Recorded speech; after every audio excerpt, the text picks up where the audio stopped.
Alors, nous allons donc corriger l'activité 1 à la découverte de la réfraction, sur lequel vous avez une application à utiliser, et pour laquelle... Alors, qu'est-ce qu'il y avait? On a déjà... Là, je vais mettre juste un seul laser. Vous aviez simplement un rapporteur gradué avec un hémicylindre. Alors, donc la lumière sans l'hémicylindre se propage en ligne droite. Et lorsque l'on place l'hémicylindre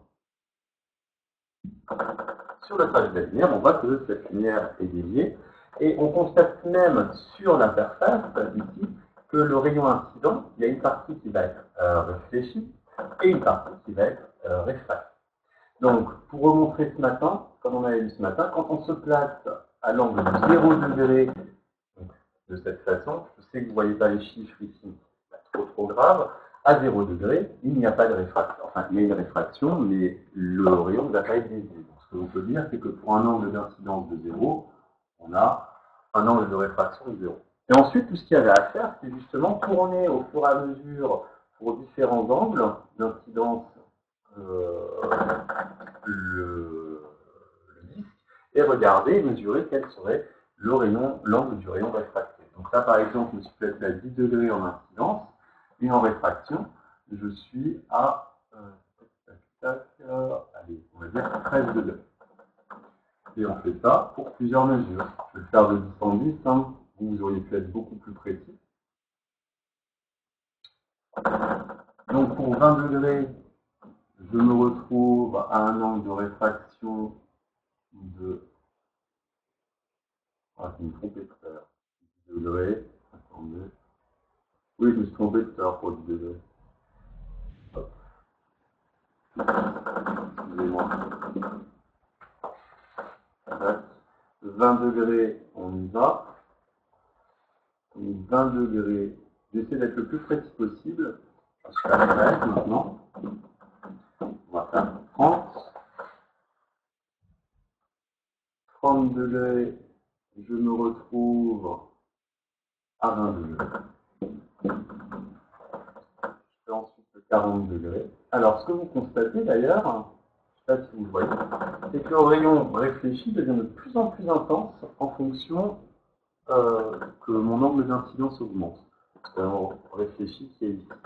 Donc à 40, je suis à... On est précis, 25.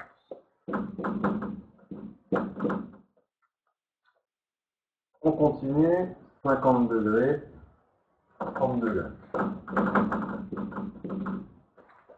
60. Je suis à 35. 70. Je peux encore le faire, mais vous voyez que là, mes mesures, en fait, je ne pense pas que vous voyez, mais mon faisceau réfracté s'élargit au fur et à mesure, et la mesure devient de plus en plus difficile. Chose, avec une application de simulation, vous n'avez pas de problème. Donc quand je suis à 70 degrés, pour aussi voir en dessous, je me retrouve, difficile à mesurer, allez, on va dire 39. On va essayer de faire le 80, mais en général, ça passe pas. Très difficile à mesurer.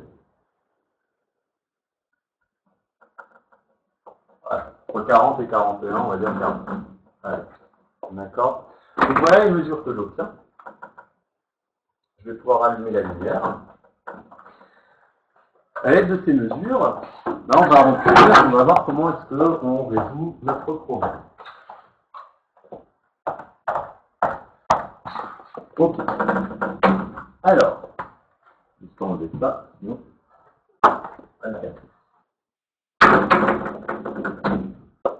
donc pour le moment, on va répondre aux questions de l'activité que l'on a dû faire. Bien entendu, ceux qui m'envoient l'activité à partir de maintenant, elle ne sera pas comptabilisée. Parce que je sais à quelle heure je les envoyer ou pas.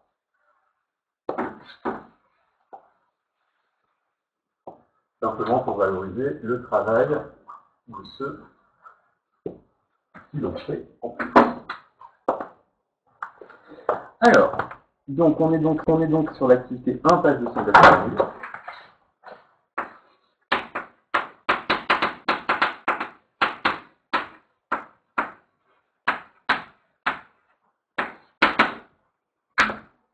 Dans cette activité, donc, on vous présente le matériel, etc. Et pour la question 1, quelles mesures faut-il effectuer pour vérifier la loi de Snell-Descartes? Donc, vérification de la loi de Snell. Mesures à effectuer.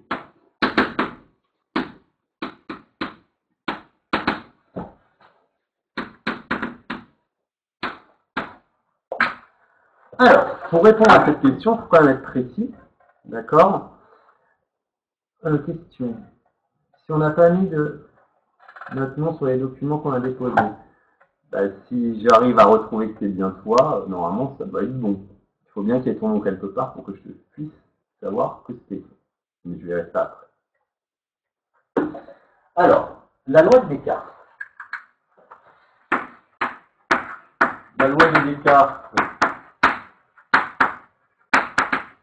pour la réfraction lie l'angle d'incidence I1 à l'angle de réfraction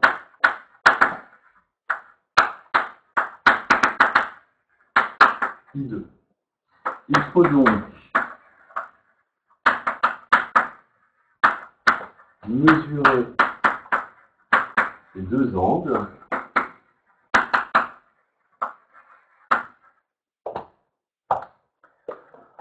pour vérifier cette loi.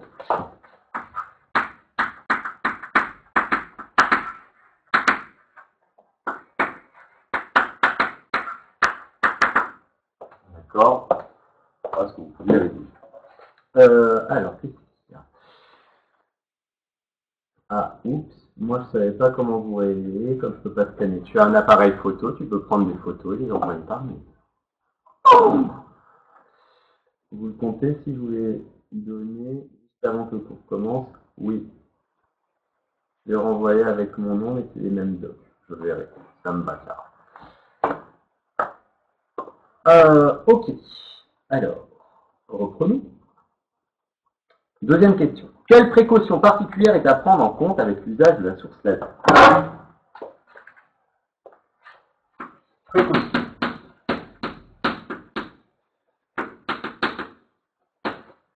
Un laser, c'est une lumière mais qui est unidirectionnelle et qui envoie donc de la lumière dans une seule direction et de façon très intense. Et c'est pour ça qu'il ne faut jamais diriger un laser vers les yeux. C'est une source lumineuse qui est puissante et donc elle est dangereuse.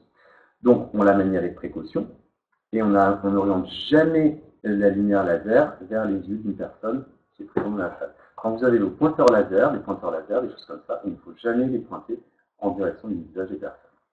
Donc, ce que l'on va dire, c'est que la source laser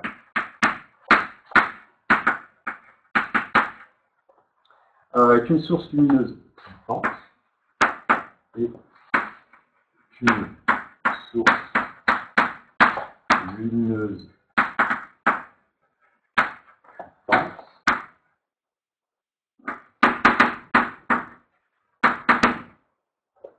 et donc dangereuse.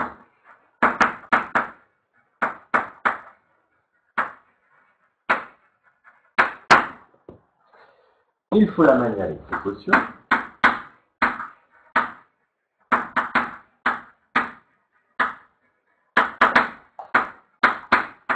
Avec précaution et veiller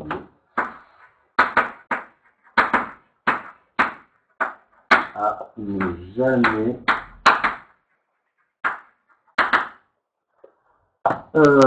orienter la lumière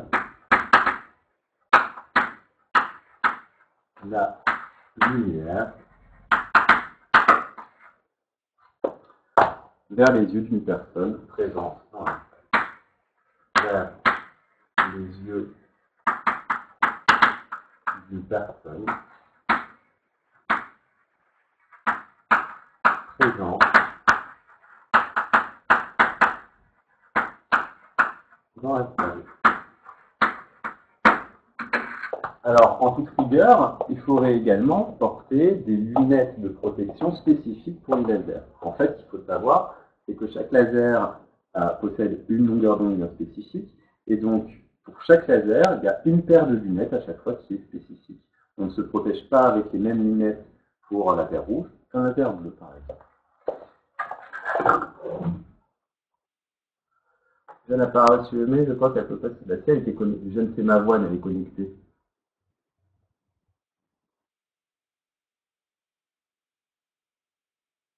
Merci. Voilà. Alors, voilà pour la protection. Alors, proposer et mettre en œuvre un protocole permettant de vérifier graphiquement la proportionnalité entre sinus I1 et sinus I2. Donc, on va faire tout le protocole. On va réécrire.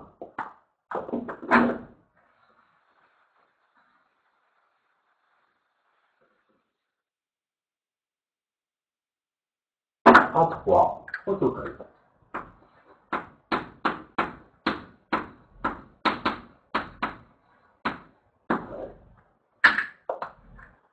Alors, le protocole est le suivant. Le protocole est le suivant.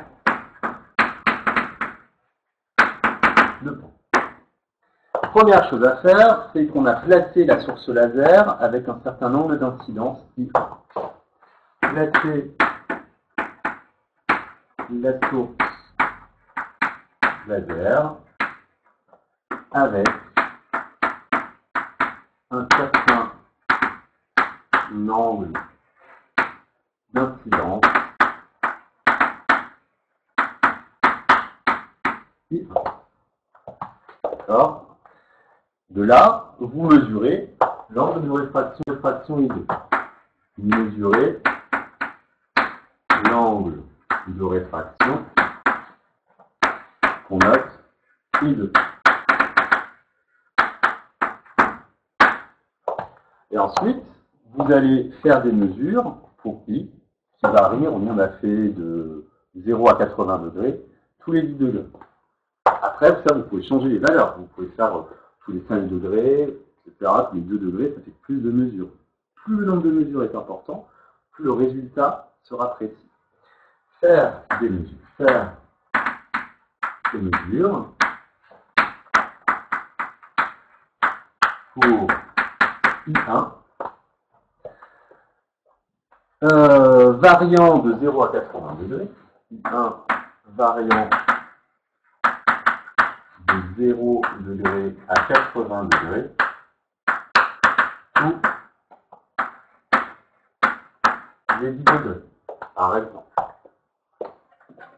Donc ça, c'est ce qu'on a fait expérimentalement. Mais le but, c'est justement d'arriver jusqu'au tracé, c'est ce qui demande, vérifier graphiquement la proportionnalité entre sinus I1 et sinus I2. Qu'est-ce qui caractérise la proportionnalité entre deux quantités du point de vue graphique? On l'a déjà vu, je pense que maintenant vous commencez à connaître. Alors, qui me répond? Quelle est la courbe qui permet de vérifier la proportionnalité entre deux grandeurs? Par une droite passant par l'origine. C'est ce qu'on appelle une droite linéaire, et non pas une droite affine. Donc, les deux quantités auxquelles on s'intéresse, ce sont les sinus des angles d'incidence et de réfraction. Donc, c'est ces deux quantités qui doivent être proportionnelles. Ce n'est pas les angles I1 et I2. I1 et I2 ne sont pas proportionnels entre eux. Et je vais aussi vous le prouver graphiquement par la suite. Donc, nous, ce qu'on veut, c'est une fois qu'on a fait ces mesures, il va falloir un petit peu les modifier pour montrer la proportionnalité. Donc, on va devoir calculer les sinus des angles qu'on a mesurés. Alors, calculer les sinus des angles correspondants. Calculer les sinus des angles correspondants.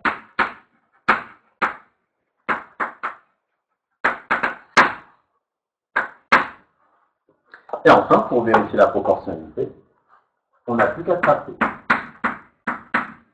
On peut tracer deux choses. Soit vous tracez sinus de π2 comme étant une fonction de sinus de π1, ou vous tracez sinus de π1 comme étant une fonction de sinus de i2. Soit l'un, soit l'autre. Ça reviendra exactement au même, vous pourrez définir la même chose. D'accord ? Si x est proportionnel à y est également proportionnel à x. C'est juste le coefficient de proportionnalité qui ne va pas être le même. Alors, c'est ce qu'on va faire. On va le faire à partir des scènes. Déjà, je vous laisse noter ça. Et après, je vais reprendre les mesures et on va le lancer sur Excel. Donc, j'ouvre Excel. Alors, je vais voir où est-ce que je m'installe. Ah, on va la mettre comme ça. Pour le protocole, est-ce que c'est bon?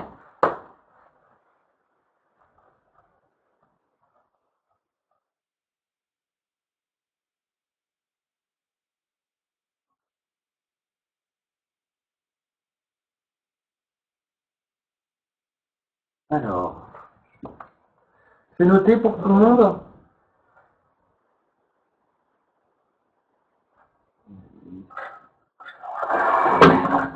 Alors, je referme le tableau.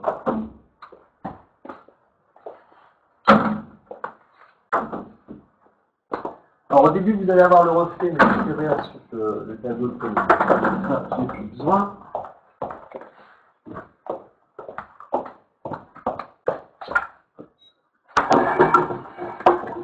Ce qui va m'intéresser, je sais que vous avez le reflet des lampes sur le tableau, on les enlèvera tout à l'heure. Je ne pense pas que ce soit très très gênant pour le moment. Je vais simplement vous projeter mon tableau Excel. Dès que je le vois apparaître, ça sera pas mal.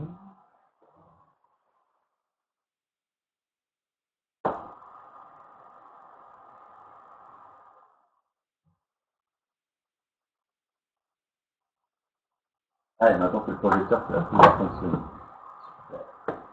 Super. Comment ça chauffe?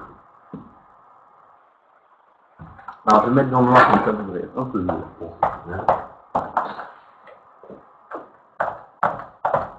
Ouais.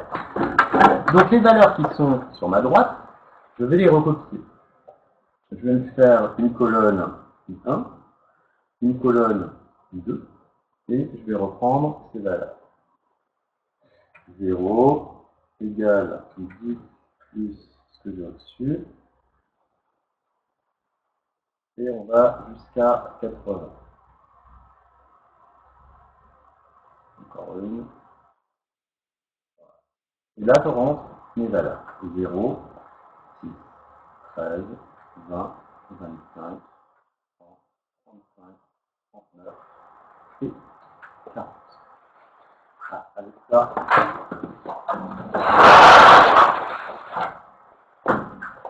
Là, ça doit être bon. D'accord? Donc, le but, c'est de tracer sinus de l'angle d'un angle en fonction de l'autre sinus. Mais avant toute chose, je vais vous montrer en fait que ces deux grandeurs, que I1 n'est pas proportionnel à I2. Donc, ce que l'on va faire, on va sélectionner les grandeurs I1 et I2 et on va les tracer.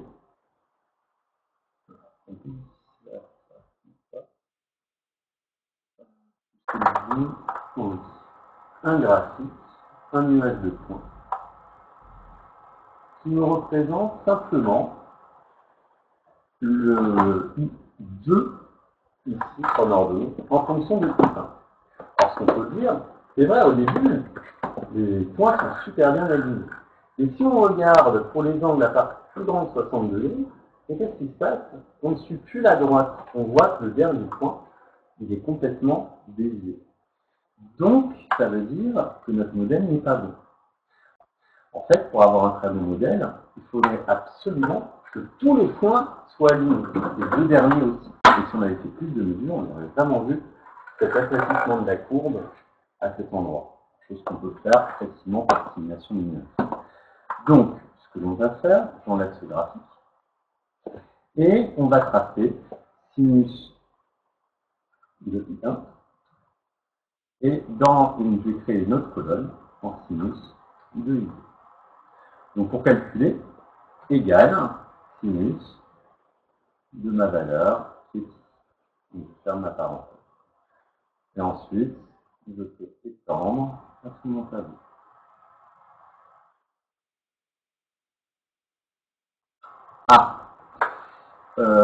Problème avec Excel, il m'a dit me le mettre en radian. Donc, ouais, c'est le problème. Alors,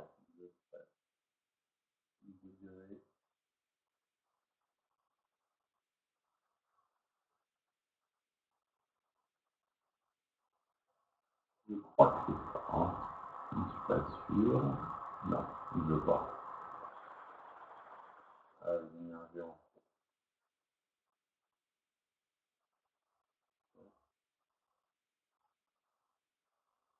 Est-ce que ça a fonctionné? Non, ça ne fonctionne pas. Génial.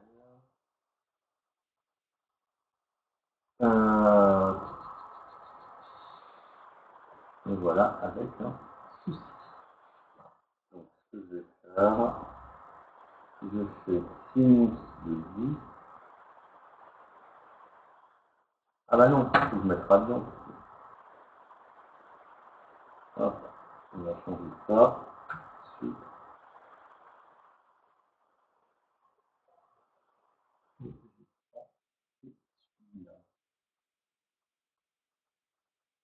voilà. On va convertir les degrés qu'on a en radians. Et normalement, ça va me donner la bonne valeur. Voilà, on est mieux. Et je vais faire exactement la même chose. Voilà, c'est ça. Il fallait faire. Je rajoute exactement la même chose. Je dis égal sinus radian. Donc pour convertir les degrés, on termine radian. Il y a certains logiciels qui prennent plutôt directement les degrés, d'autres plutôt les radians. Et maintenant, ce que je peux faire, c'est tracer par exemple sinus I1 en abscisse, sinus I2 en ordonnée. On va sur mes graphiques, insertion, nuage de points. Et là, ce que l'on voit. Alors, c'est vrai, il y a ce petit échauffement ici. Mais pour le point juste avant, il est quand même encore bien aligné. Et comme je vous l'ai dit, le dernier point est très difficile à observer expérimentalement. Mais vous, ce que vous avez dû faire grâce à la simulation, ça va donner un truc qui est super bien aligné. D'accord? Donc par exemple, pour vérifier, peut-être que j'ai mal mesuré ici. On était 41. Voilà, c'est moi qui ai fait peut-être une mauvaise mesure. Et voyons en fait, on a vraiment quelque chose qui est beaucoup plus aligné que précédemment. D'où la preuve de la proportionnalité entre ces deux grandes. D'accord? Alors, je vais rallumer et on va faire la correction écrite.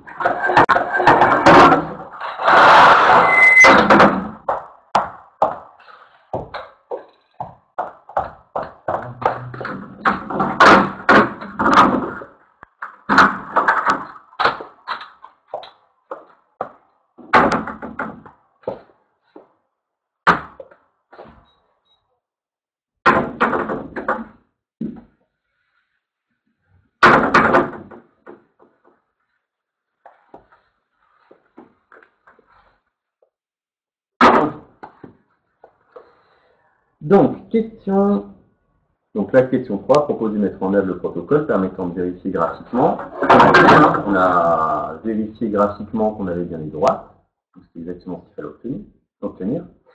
À l'aide de la valeur du coefficient directeur de la droite obtenue, déterminer la valeur de l'indice de réfraction du flexible. Alors, c'est là qu'il va falloir faire attention en fonction de ce que vous tracez. Donc, on va faire les deux cas.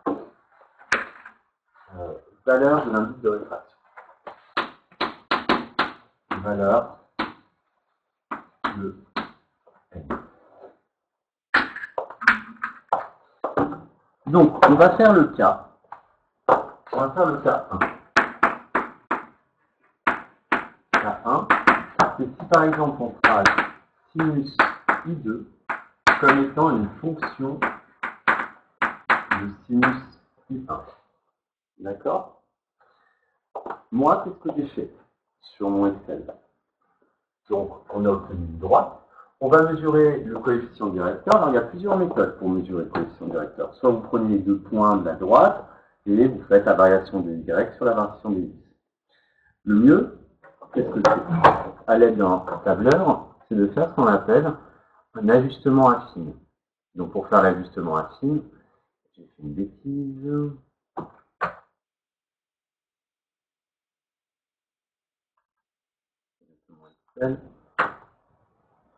Donc, soit vous faites un ajustement affine,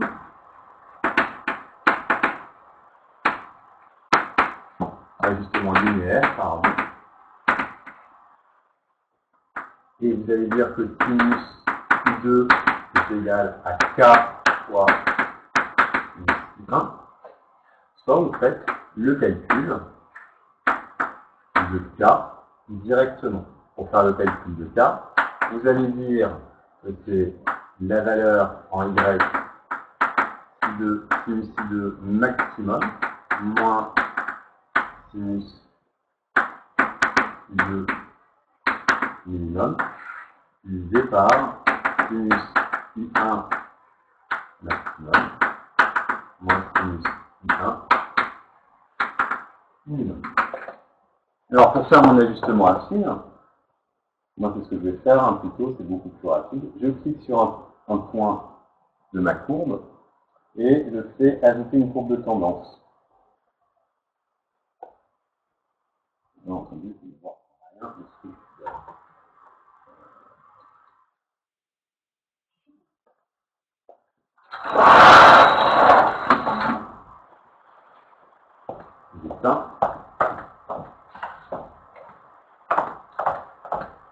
Alors c'est la nouvelle version du système, je ne la connais pas trop. Pourquoi je n'ai pas d'équation du graphique dessus?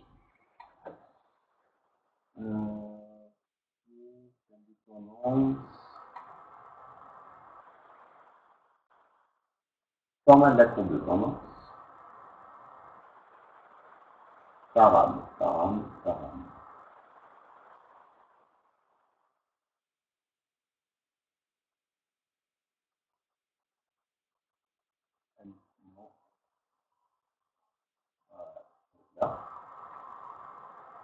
Donc, ce que je veux dire, c'est qu'on va afficher l'équation sur le graphique. Ok. Et on peut aussi, ça vous conseille de le faire, afficher le coefficient de détermination sur le graphique. Ce coefficient de détermination, il caractérise le fait que votre droite est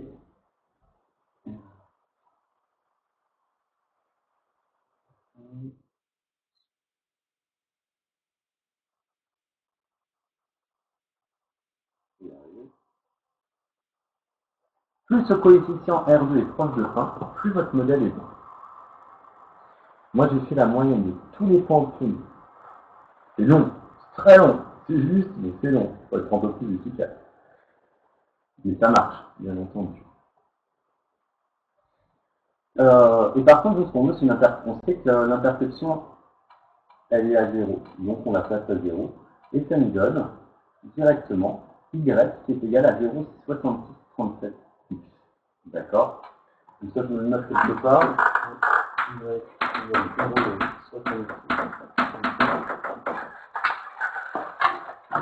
Donc ça, je peux éteindre, j'en ai plus besoin.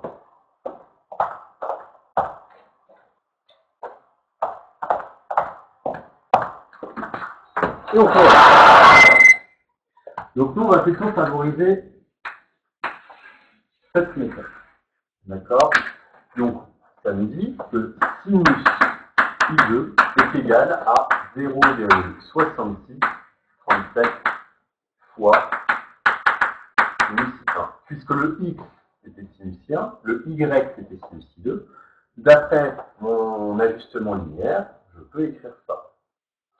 Alors, Alors, d'après la loi de Descartes, au départ, le milieu incident qui est relié à l'angle I1, c'est l'indice de l'air, donc c'est 1.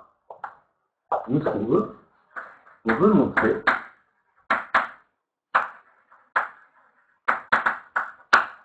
N1 fois sinus I1 est égal à N2 fois sinus I2. N1, c'est de l'air, on sait qu'il est égal à 1. Donc là, ce qu'on devra avoir, ça veut simplement dire que sinus I2 est égal à 1 sur N2 fois sinus I1. C'est-à-dire que le nombre que l'on a ici, 0,6637, qui correspond à l'inverse de l'indice que l'on recherche. Conclusion,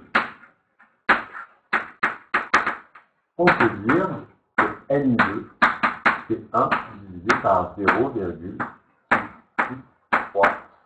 Et donc N2 est égal à quoi? Donc je fais 1 sur 0,6637 et je trouve 1,5.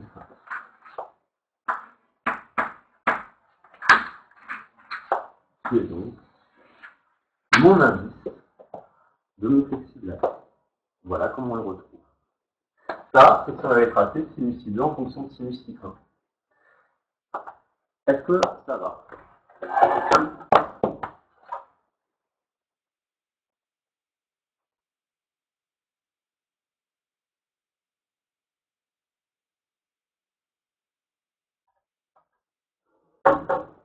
Pas de réponse, là. Oui, c'est très bien. Un 49, c'est très très bien aussi. D'accord? C'est normal que vous... Alors, je pense que normalement, avec l'application, la simulation numérique, vous devez tous à peu près faire la même chose. Et si vous vérifiez comme moi expérimentalement, bah, on aurait tous trouvé des mesures différentes. Parce que bah, on n'aurait pas mesuré avec la même précision un angle qu'un autre, etc., etc. Donc, expérimentalement, c'est sûr qu'on va trouver des valeurs différentes. Mais qui seront proches. Un 49, proche d'un 5. D'accord, c'est la même chose. Vous pouvez me réexpliquer le on veut montrer? Ah, non, on veut montrer la loi de Descartes au final. C'est pas qu'on veut la montrer, c'est qu'on sait qu'on a N1 sinus I1 égale N2 sinus I2. Et en utilisant cette relation, on veut déterminer N2. D'accord? Donc, nous, on sait que N1, c'est l'air, puisque le premier indice, l'indice d'incidence, le milieu incident, c'était 1. Donc, au final, on a sinus I1 qui est égal à N2 fois sinus I2. Et comme nous, on a tracé sinus I2 en fonction de sinus I1, je mets sinus I2 tout seul, je vais passer le N2 de l'autre côté, j'ai sinus I2, c'est 1 sur N2 fois sinus I1. Donc, ce que j'ai tracé ici, 1 sur N2, ça correspond au coefficient directeur de ma droite. C'est bon, Anaïs?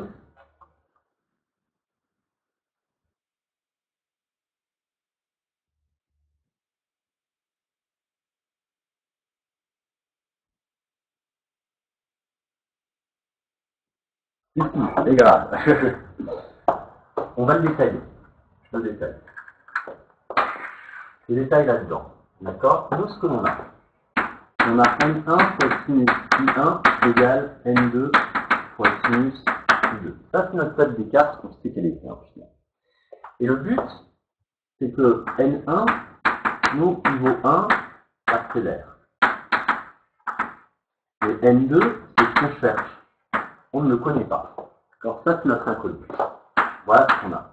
Donc si je remplace N1 par 1, ça me donne sinus I1 égale N2 fois sinus I2. Ok? Parce que jusque-là, ça va. Maintenant, nous, ce qu'on a tracé, c'est non pas sinus I1 en fonction de sinus I2, c'est sinus I2 en fonction de sinus I1. C'est-à-dire que j'ai sinus I2, je le mets tout seul, et donc comme il est multiplié par N2, de l'autre côté, je le divise par N2. Est-ce que tu es d'accord que ces deux équations sont totalement identiques? Ok. Donc tu vois bien en fait que si j'appelle ça Y, que ça s'appelle x, exactement. J'ai bien y est égal à un coefficient directeur fois x. Et ce coefficient directeur, c'est 1 sur n2. Ce coefficient directeur, c'est ce que j'ai mesuré expérimentalement grâce à ma droite.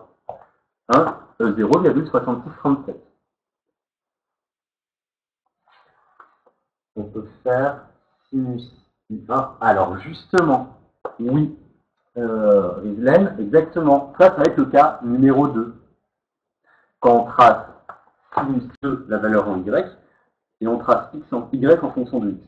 Alors que là, justement. Mais en général, qu'est-ce qu'on fait? On prend I1, la valeur en x, I2, la valeur en y, et on trace x en y en fonction de x.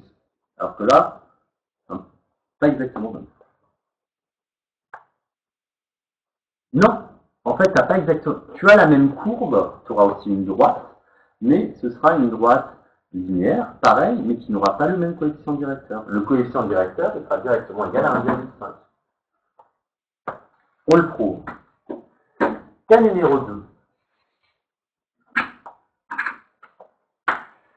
Qu'est-ce qu'on change là-dedans? On trace sinus I1 comme une fonction de sinus I2. Je fais un ajustement linéaire. Je zappe pour les plus besoin. Où je trace l'ajustement de sinus I1 en fonction de sinus I2. Et je le fais avec mon Excel. Alors on va le refaire. Hop. Là, je ne vais plus tracer sinus I2 en fonction de sinus I1 sur Excel, mais je vais tracer sinus I1 en fonction de sinus I2. Voilà, lumière.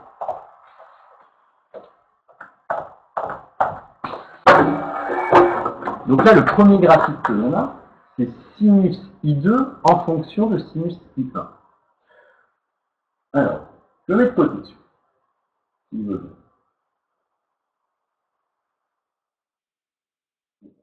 Ça rame. Et là, je vais sinus I1 d'abord, et ensuite sinus I2. Maintenant, moi, ce qui m'intéresse, c'est de tracer sinus I1 en fonction de sinus I2. Donc, qu'est-ce que je vais faire? Je vais copier. Et je vais coller. Copier, collage. Tout bâti. D'accord? Et donc, je trace insertion, graphique, nuage de points. J'ai encore une droite, linéaire. On voit bien.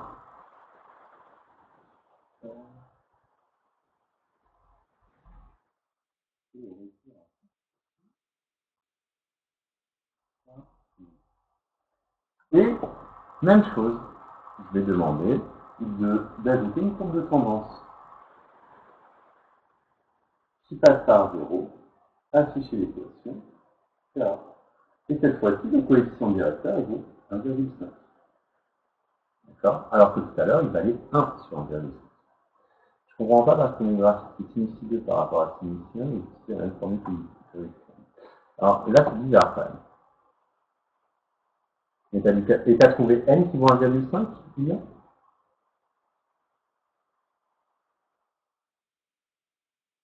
Normalement, quand tu fais ton ajustement, ça fait, tu as dû calculer 1 sur.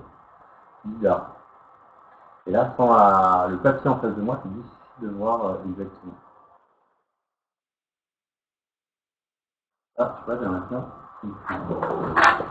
Bon, en tout cas, à partir du moment ce que vous devez, si vous aviez trouvé un indice de réfraction qui était inférieur à 1, ce n'était pas possible, puisqu'un indice de réfraction a une valeur toujours supérieure à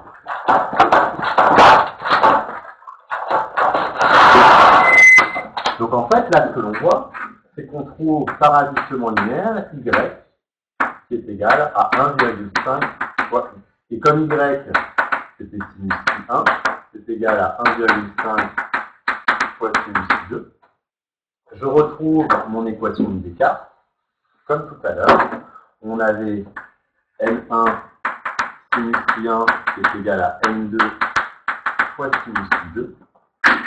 Là, on a bien N1 qui vaut 1, donc N2 est égal à 1,5. On se retrouve avec la même valeur.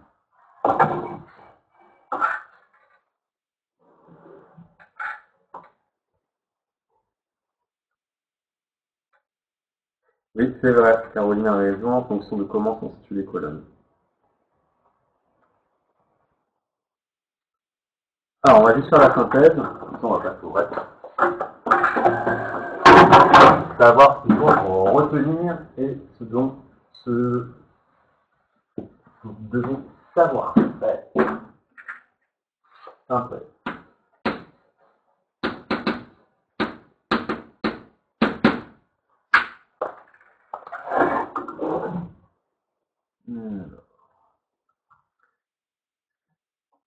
Quelles sont les informations nécessaires pour trouver la valeur de l'angle de réfraction d'un rayon lumineux passant d'un milieu transparent 1 à un autre milieu transparent 2? Alors, on va réaliser quelque chose de propre. Afin de trouver la valeur de l'angle de réfraction, la valeur de l'angle de réfraction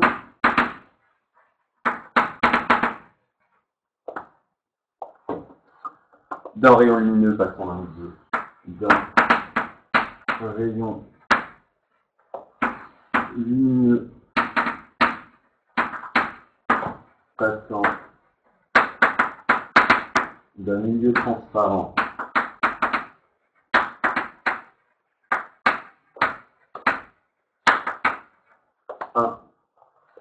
à un milieu transparent 2.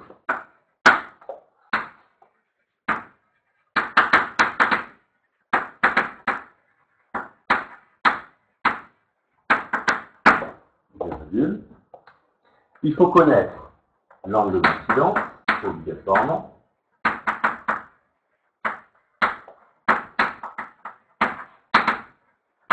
L'angle d'incidence. Et quoi d'autre? Les indices de réfraction et d'émission. Et les indices de réfraction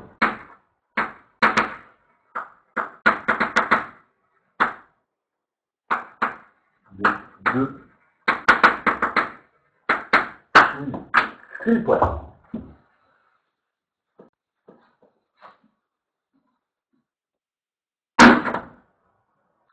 Voilà pour cette activité, qui est la base de la SNTP. Alors, oui, il faut le faire avec le diamant, etc. Donc, plexiglas et diamant. Alors pour le diamant, normalement, je ne sais plus la valeur qu'il fallait trouver. Caroline, tu peux m'écrire la valeur qu'il fallait trouver pour le diamant? C'est la même méthode. Voilà, merci. C'est la même valeur. Donc c'était 2,42. Vous deviez trouver, si vous trouvez 2,4, ah, 2,4, 2,5, c'était juste.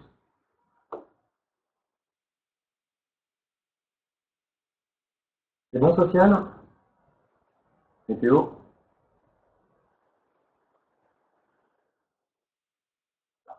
Alors on corrige le dernier exercice de réfraction. On va passer à la suite. Alors, dernier exercice de réfraction, j'avais dit que c'est le 26, page 298.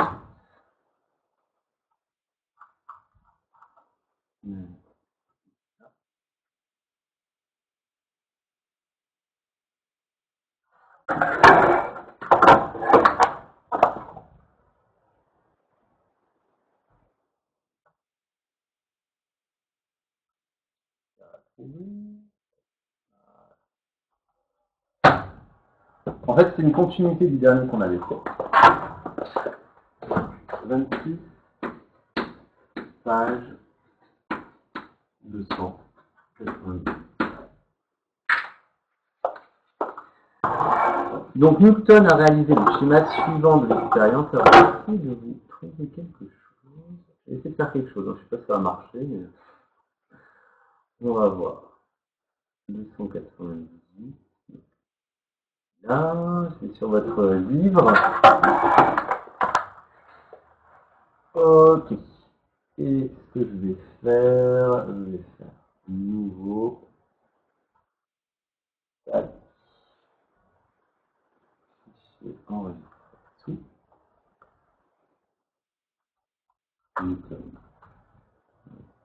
Hop.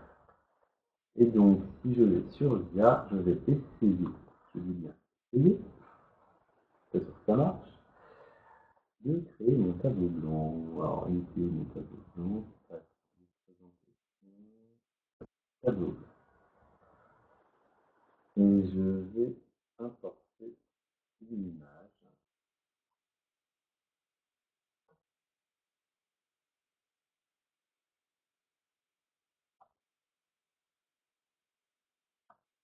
Ça marche.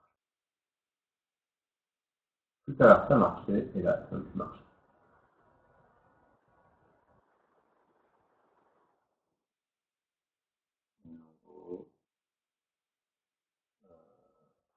Je fais une dernière fois quand même. Non, ça va.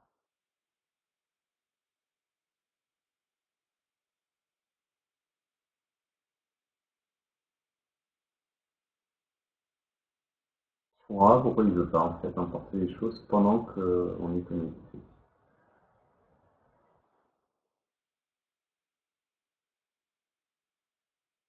Bon, ça marche pas.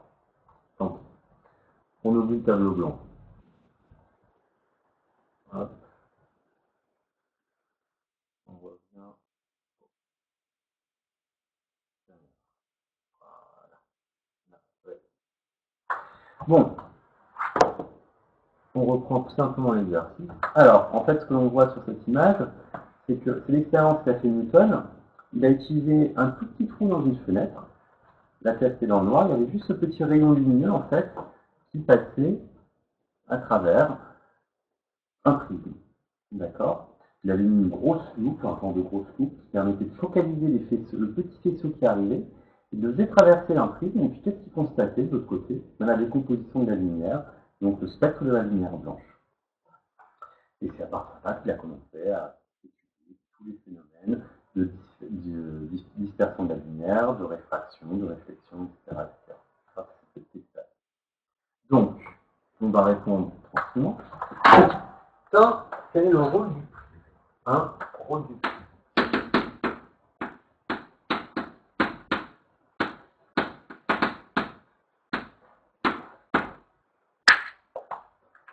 Donc à quoi sert le prisme dans ce cas-là? C'est un milieu qui est dispersif. Il sert à disperser la lumière pour obtenir le spectre de la lumière incidente. Le prisme,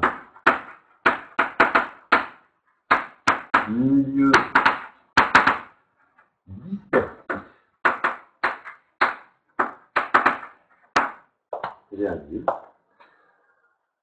est utilisé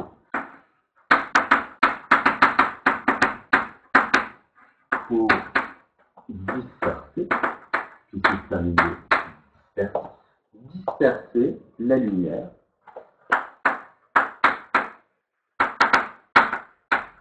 et ainsi obtenir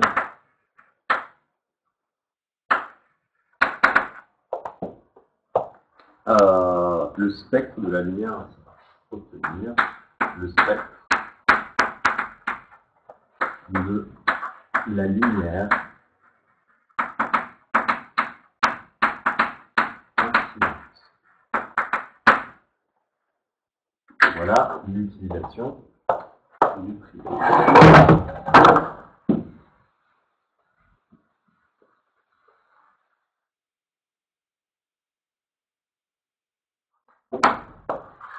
Deuxième question. Comment appelle-t-on la figure obtenue sur l'écran? Figure obtenue. On a pratiquement répondu à la question. Plus à la question d'avant. C'est le spectre continu de la lumière. Alors, le spectre de la lumière incidente. On obtient le spectre de la lumière incidente. Alors, on va être un peu plus précis.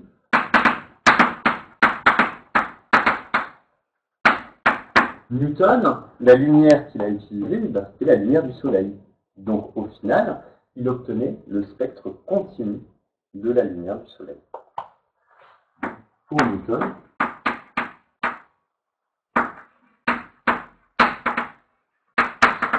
il s'agissait du spectre continu du soleil. Alors, c'est sûr, il y avait des raies noires d'absorption à l'intérieur de ce spectre, qui était dû à quoi? Qui était dû justement au fait que le spectre du soleil contient déjà des raies noires dues à la chromosphère du soleil. Mais en plus, ce qu'il faut bien comprendre, c'est que les rayons du soleil, avant qu'ils arrivent à la surface de la Terre, ils traversent l'atmosphère terrestre.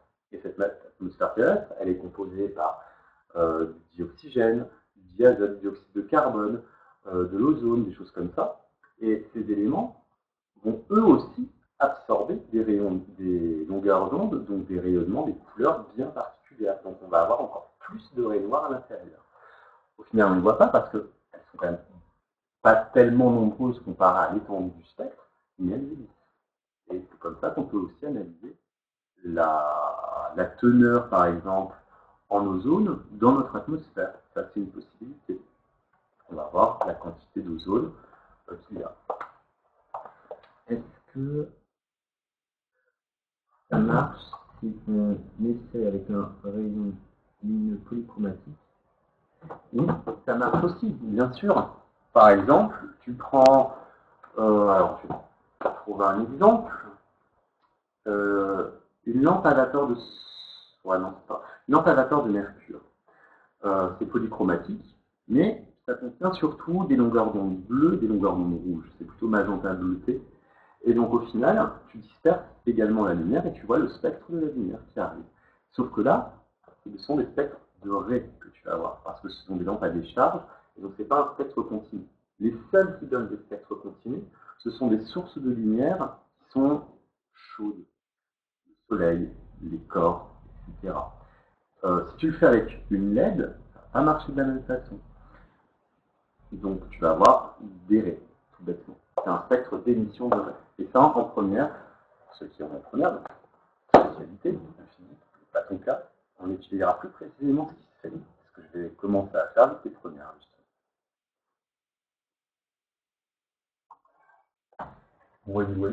Petit 2. Donc, on en est au 3. Comment expliquer la dispersion des couleurs sur la physique?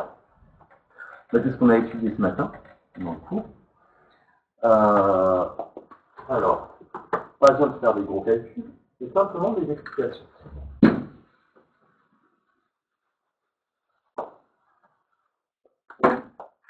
Donc la question c'est comment expliquer la dispersion des couleurs. Dispersion des couleurs. Petit 3, dispersion des couleurs. Donc c'est ce que je vous disais. La dispersion des couleurs, elle provient justement des caractères dispersifs du prisme. La dispersion des couleurs provient du prisme lui-même, du caractère dispersif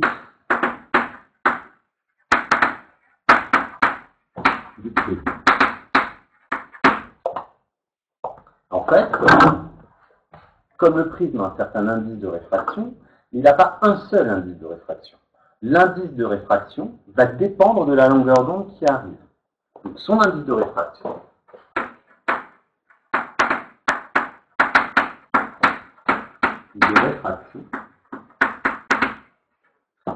dépend, varie plutôt, en fonction de la longueur d'onde. Et donc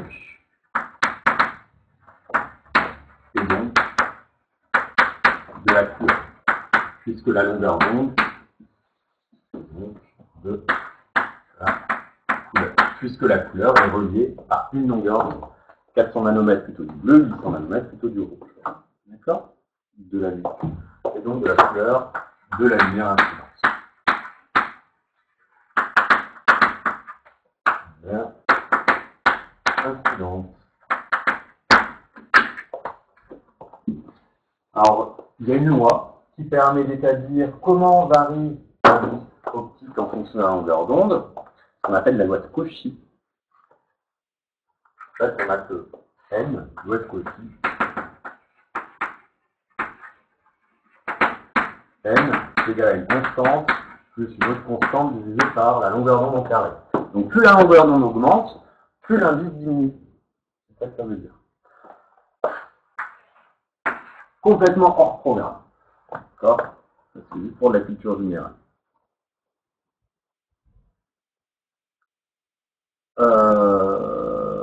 Qu'est-ce qu'il nous reste? Si le bleu est plus léger que le rouge, que peut-on dire de n bleu par rapport à n rouge? Justement, on va le voir avec cette loi de Cauchy. Ça, soit vous utilisez la loi de Cauchy. Si on raisonne sur la loi de Cauchy, c'est un peu plus facile. C'est pour ça qu'on va le voir. Mais on doit raisonner avec ce que vous êtes censé connaître uniquement, la loi de Descartes. Donc c'est ce qu'on va regarder. Et encore, vous ne savez pas que la fonction sinus est croissante. Est-ce que vous savez que la fonction sinus est strictement croissante sur l'intervalle 0 pi sur 2? Oui ou non? À mon avis, non.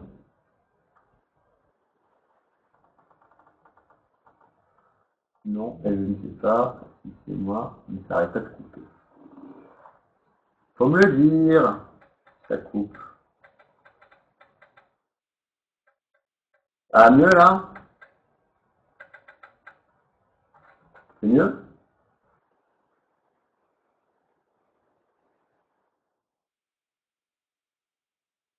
C'est brisé la bande passante, ça. Pour l'instant, on y espérons que ça dure. Donc, pour répondre à la question 4, on va utiliser la loi de Cauchy.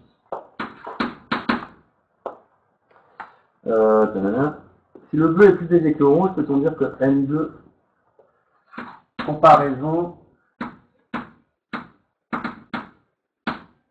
N bleu, N rouge. En fait, c'est ce qu'on a. Vous savez que la longueur d'onde du bleu est plus petite que la longueur d'onde du rouge. D'accord? Plutôt 400 nanomètres, ça plutôt 800 nanomètres. Donc, si vous écrivez A plus A, vous faites V sur lambda bleu. Il est comment par rapport à B sur lambda rouge?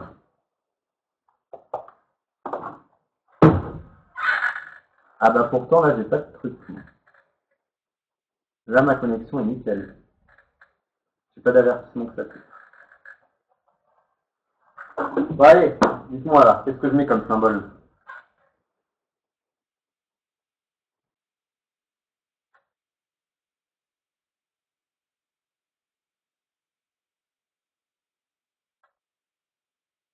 Ah non, maintenant ça bug.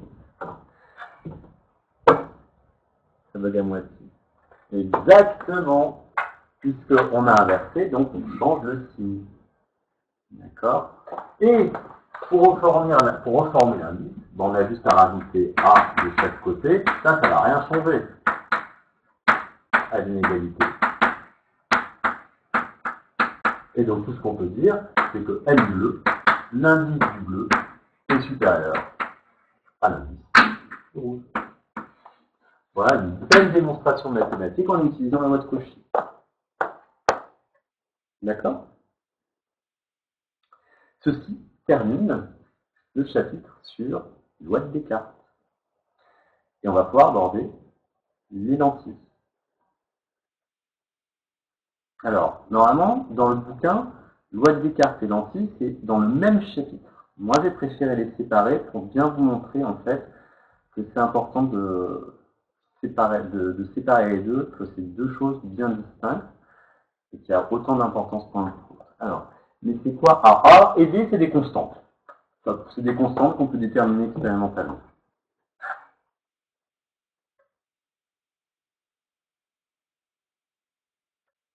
Bon, ça, vous m'en jamais, hein. Pas en seconde. Ah oui, c'est pas ça. Des questions? Parce que je vais vous lancer un petit quiz sur Cuisinière, sur les boîtes de cartes.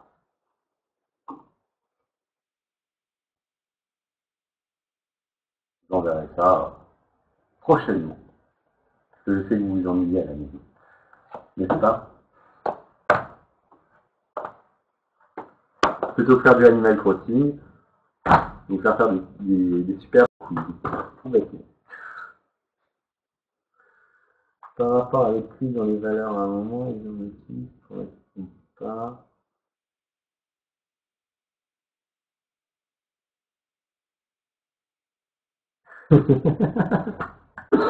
Il faut que je vous évalue, les cocos. Et vous aurez quelques petites notes comme ça. Des quiz. Alors, je peux effacer tout.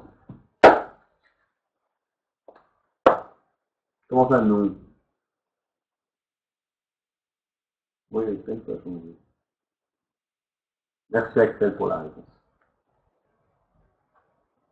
Plus effacé.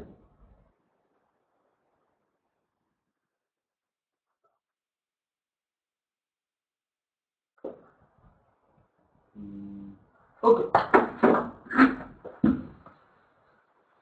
Et donc, toujours dans la même thématique, dernier chapitre de cette thématique.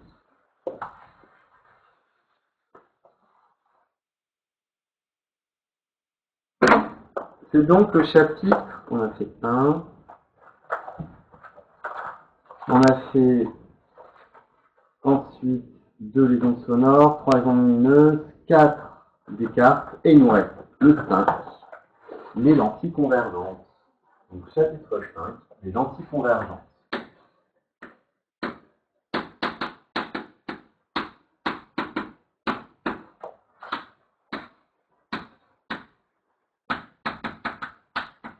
Les lentilles convergentes.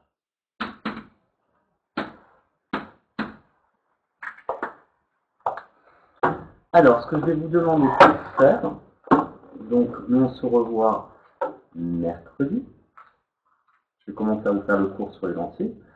Et pour que vous puissiez introduire mieux cette notion, je vais vous demander de préparer l'activité 3, page 288.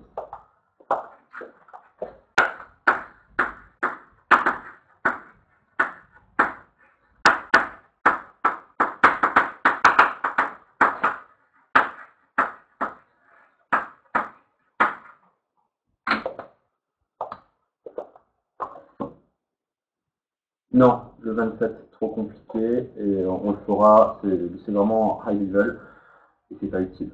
D'accord, ça va perdre beaucoup d'entre vous. On le fera. Si tu veux Anaïs, tu peux m'envoyer si tu l'as fait, je peux regarder le jeu. Et quand on sera de Jésus, quand le confinement sera terminé, je regarderai tout ce que vous avez fait en plus. D'accord? Alors, pour l'activité 3, page 290, c'est juste une activité sur l'œil. En fait, pourquoi il faut qu'on travaille là-dessus? Parce que l'œil, au final, c'est une lentille convergente, tout bêtement. Et ça vous permet justement de comprendre les notions de base dont vous allez avoir besoin pour les lentilles. Alors, déjà, on va définir ce qu'est une lentille. On va montrer comment on la modélise, ce qui sera déjà pas mal. Et ensuite, on fera des constructions, des choses comme ça. Mais déjà, on va simplement introduire. Je vais juste vous donner les définitions et on s'arrêtera là. D'accord? Je ne vais pas commencer à rentrer dans les calculs, des choses beaucoup plus complexes. Je préfère que vous regardiez l'activité, que vous compreniez les choses tranquillement par vous-même. Et après, on développera, on fera les choses de façon calme. On a une lentille sur l'œil. Ça fait nous. Alors, très bonne question, Sarah. Et oui, puisque, en fait, ton cristallin est une lentille. Et de temps en temps, tu as un défaut. Ton œil a un défaut. Tu es myope, hypermétrope. Ben, comment on corrige ça? En mettant une autre lentille qui va justement corriger les défauts de cette première lentille. Alors, on verra peut-être pas cette année, mais que c'est pas forcément le cristallin qui a un défaut. La lentille de notre œil, ça peut aussi être la taille de notre œil. La profondeur, peut-être que l'œil est trop profond ou il est trop court. Mais que notre lentille fonctionne bien, notre cristallin fonctionne bien. Voilà, il y a plusieurs défauts qui sont liés à l'œil. Mais on fait justement, pour corriger un défaut, on utilise d'autres lentilles.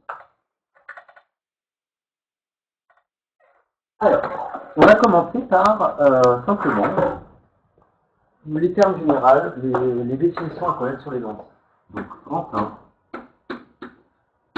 les lentilles.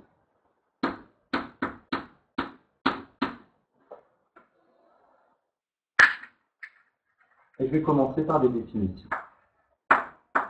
Par la définition de ce qu'est une lentille.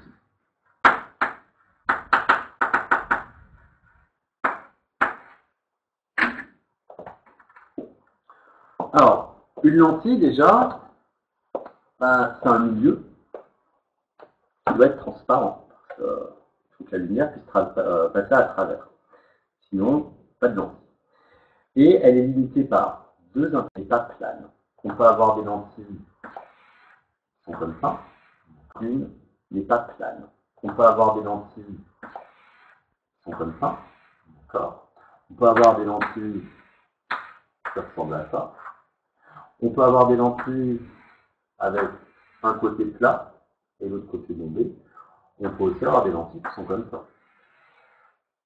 Un côté plat et un côté convexe. Tout ça, ce sont des lentilles qui peuvent exister, qu'on peut fabriquer. D'accord? Mais en général, donc on a un milieu séparé par deux surfaces. Okay. Ces deux surfaces désignent donc un milieu, par exemple, du verre, du plexiglas. Donc, les lentilles possèdent un indice de réfraction qui leur est propre. Cet indice de réfraction, vu que ça joue avec la lumière, quand la lumière rentre dans une lentille, qu'est-ce qui va se passer? Elle va être déviée. Elle va être déviée de quelle façon? En respectant des lois qui sont issues de ce qu'on appelle l'optique géométrique. Et c'est ça qu'on va commencer à étudier. Donc là, on commence vraiment en seconde avec les bases. Avant, ça n'était pas dans le programme de seconde, l'optique géométrique et les lentilles. Maintenant, on vous donne les bases. Et avant, on donnait tout en première. C'est assez lourd. Et en première spécialité, vous allez aller un tout petit peu plus loin. Vous allez étudier ce comportement du point de vue mathématique en plus. Et après, on termine beaucoup plus loin, on va étudier les instruments télescopiques, les microscopes, comment ça fonctionne. Tout ça, les télescopes, ce sont des associations de lentilles. Donc le but, ici, en seconde, c'est simplement de comprendre qu'est-ce que c'est qu'une lentille, de quoi c'est constitué, et pourquoi c'est important. Donc ça a besoin pour nous. Donc définition d'une lentille. Une lentille est un milieu transparent. Une lentille est un milieu transparent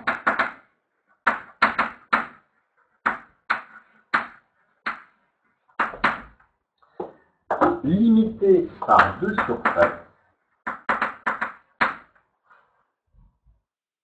Donc c'est la lentille qui est limitée par deux surfaces, dont au moins une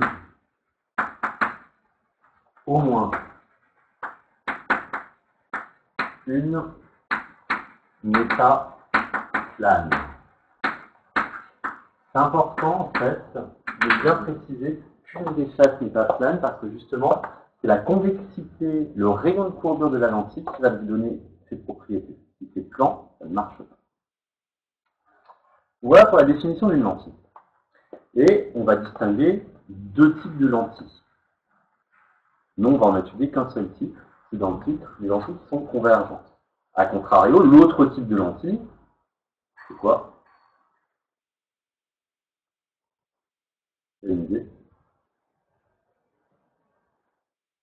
Si la lentille n'est pas convergente, elle est non convergente, divergente. Voilà, c'est une lentille divergente.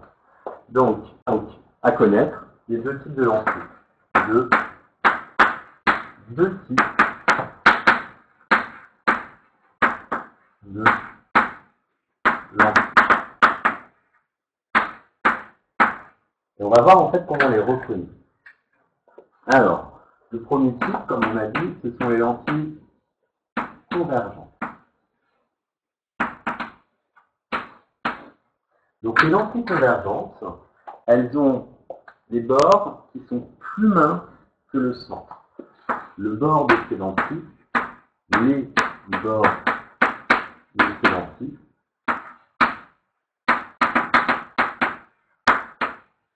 sont plus minces que leur centre. Typiquement, ça ressemble à ça. Voilà une lentille mince, une lentille convergente. Le centre est épais et les bords sont fins. D'accord? Ça, c'est le typique d'une lentille convergente.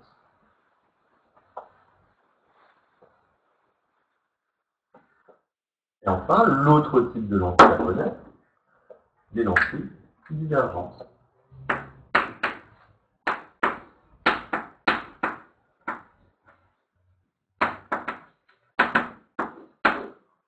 Où cette fois-ci, les bords sont plus épais que le centre. Les bords de ces lentilles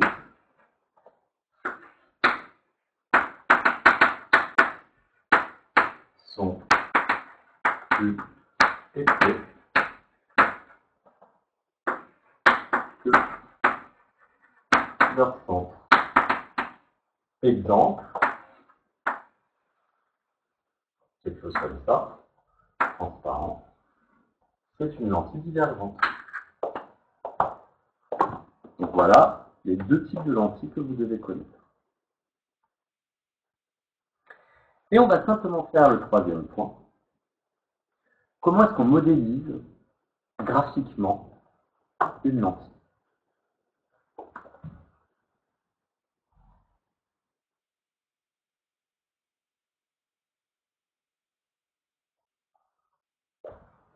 Est-ce que c'est bon pour le distinguo entre convergent et divergent? D'accord, donc ça c'est un... Alors, normalement, il ne faut jamais mettre les doigts sur les lentilles. D'accord? Mais on va étudier les deux types. Non, on va étudier que les lentilles convergentes. Chose que je ne comprends pas, ça aurait été très intéressant de faire les divergentes. Ça fonctionne exactement de la même façon. Mais voilà, en général, on vous donne des lentilles, il faut savoir, au collège, on fait ça. Et en touchant les lentilles, vous devez trouver si elles sont convergentes ou divergentes. Donc, on mesure, vous touchez. Sauf que, en tant que moi, ma formation, c'est l'optique.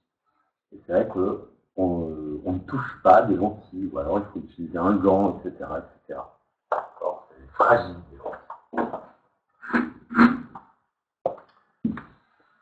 Allez, petit 3, et on s'arrêtera là. Donc le 3, le modèle de la lentille convergente. Modèle de la lentille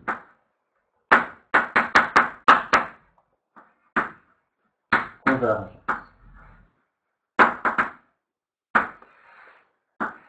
Donc là, ce qu'on va voir, c'est le modèle graphique. C'est pas le modèle mathématique. C'est pour ceux qui iront en première spécialité, vous apprendrez en plus du modèle graphique, le modèle mathématique.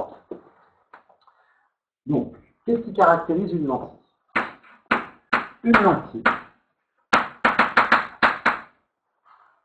Ah oui, j'ai oublié un terme. Le modèle de la lentille mince. Voilà. Parce qu'on va toujours étudier les lentilles minces. Les lentilles épaisses, c'est pas exactement le même modèle, c'est un peu plus complexe. Donc nous, c'est une lentille mince. Donc une lentille mince, qu'elle soit convergente ou divergente d'ailleurs, est caractérisée par trois choses. Est caractérisée par la première chose, ce qu'on va appeler son centre optique. Son centre optique, qui sera matérialisé par un point l'origine de la lentille, si vous voulez. Ensuite, je vais avoir son foyer objet, qu'on notera S. Et enfin, il y aura son foyer image. Alors ça, c'est des termes, je vais beaucoup les utiliser par la suite. Et à force d'y revenir, vous allez voir, c'est quelque chose de cohérent et de logique. Donc, en plaçant ces 3 points, vous caractérisez votre lentille. Alors, comment est-ce qu'on place ces 3 points? On va faire le schéma de la lentille mince convergente. La première chose à faire, c'est dessiner l'axe optique, on appelle. Donc, on trace un trait horizontal et on le flèche. En général, on le nomme par la lettre Y majuscule delta. Ça, c'est ce qu'on appelle l'axe optique. À quoi il sert cet axe? C'est simplement pour donner une référence de propagation de la lumière.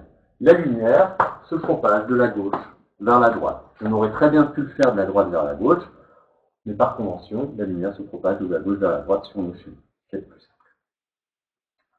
Ensuite, pour désigner la lentille, comme elle est mince, on fait juste un trait. Symétrique.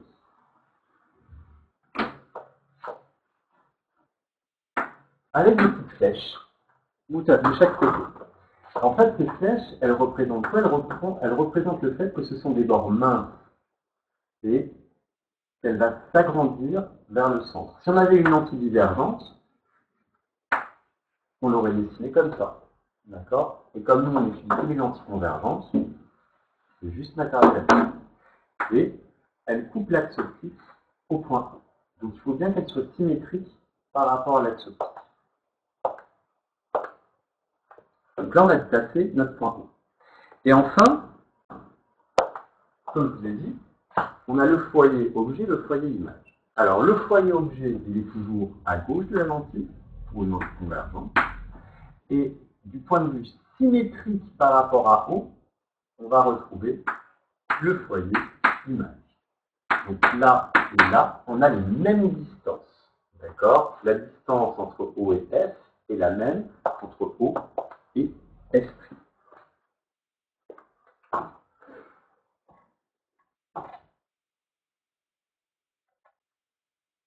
Est-ce que c'est clair? Je ne voyais pas. Ok.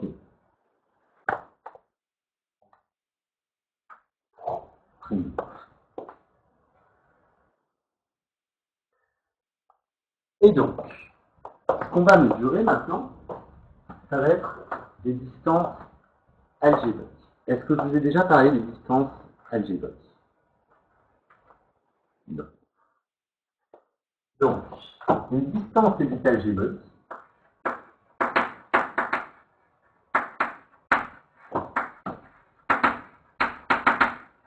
Et ça, c'est une petite note. On a un axe orienté. On a le point A et le point B. Si je regarde la distance algébrique, je mets AB avec une barre au-dessus. Attention, ce n'est pas un vecteur. C'est simplement une barre pour dire que je mesure une longueur, mais que cette longueur est algébrique. Ça veut dire qu'elle peut être positive ou négative. Quand je me déplace dans le même sens que mon axe delta, pour aller de A en B, je vais compter cette longueur comme positive. Par contre, si je trace un autre axe delta ici, et que je mets B à cet endroit et A à cet endroit, dans ce cas-là, la grandeur algébrique AB sera négative. Une barre au-dessus, ça veut pas dire que ça fait ça, c'est en mathématiques. D'accord? C'est une expression particulière des maths. Je ne sais plus exactement le nom, il faudrait demander à M. Blanquio. C'est quand tu mets 0, 1, et par exemple, avec une barre, tu fais 0, 1, 0, 1, 0, 1, 0, 1 jusqu'à l'infini. Nous, non. Là, quand on va mettre deux lettres, avec juste une barre. C'est simplement pour dire, voilà, quand on part de A en B, on a une certaine longueur. Cette longueur, mais on peut avoir des longueurs positives comme des longueurs négatives. Alors que d'habitude, quand on prend une règle, on dit il y a 2 cm, il y a 5 cm entre les deux points. Là, en optique, il va falloir faire très attention au fait que, en fonction de comment je me déplace, si je me déplace de la gauche vers la droite, je compris en positif. Si je me déplace de la droite vers la gauche, je compris en négatif. Et là, ça va avoir son importance. D'accord? Donc, dernière chose, très bien, pile dans le temps. Pourquoi j'ai introduit cette distance algébrique? Pour vous faire comprendre en fait qu'une lentille est caractérisée par une distance bien particulière qui est la distance OS', ce qu'on appelle la distance focale. Donc la distance algébrique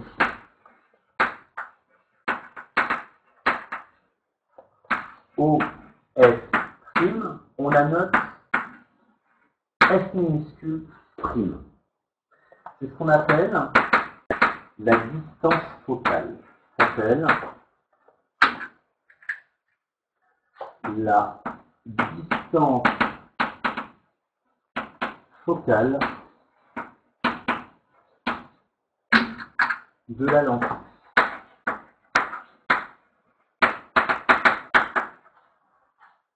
Et donc, comme S et S' sont symétriques,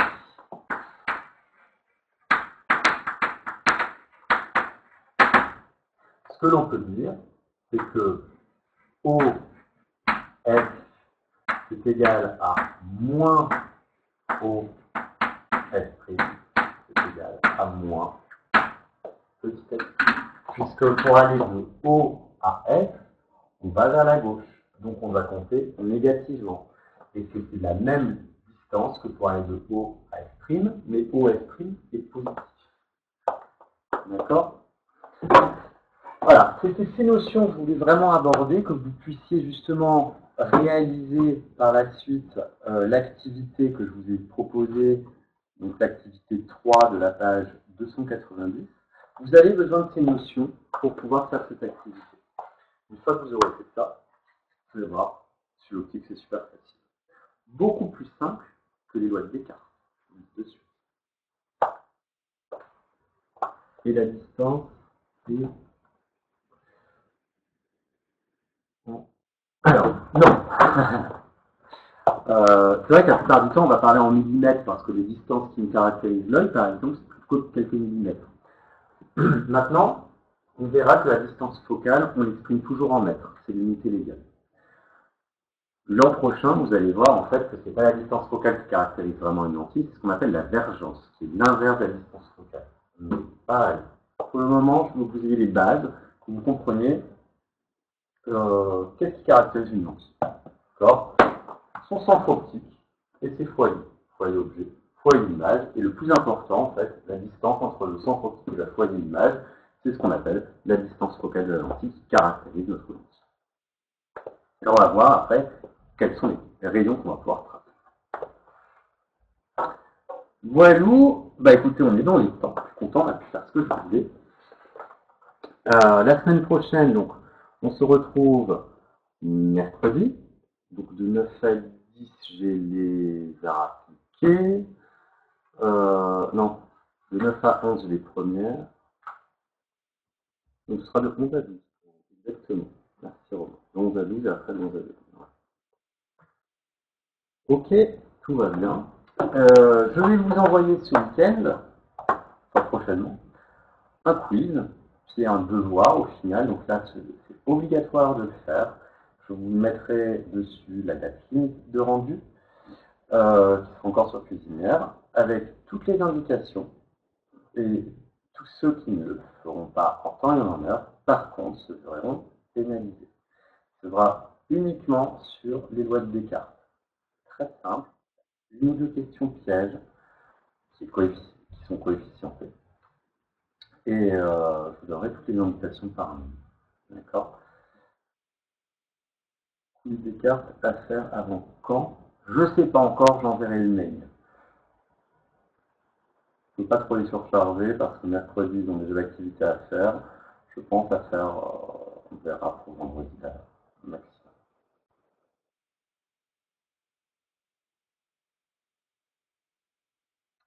Voyez, voyez-vous, sur ce, je vous laisse tranquille. Je coupe l'enregistrement vidéo.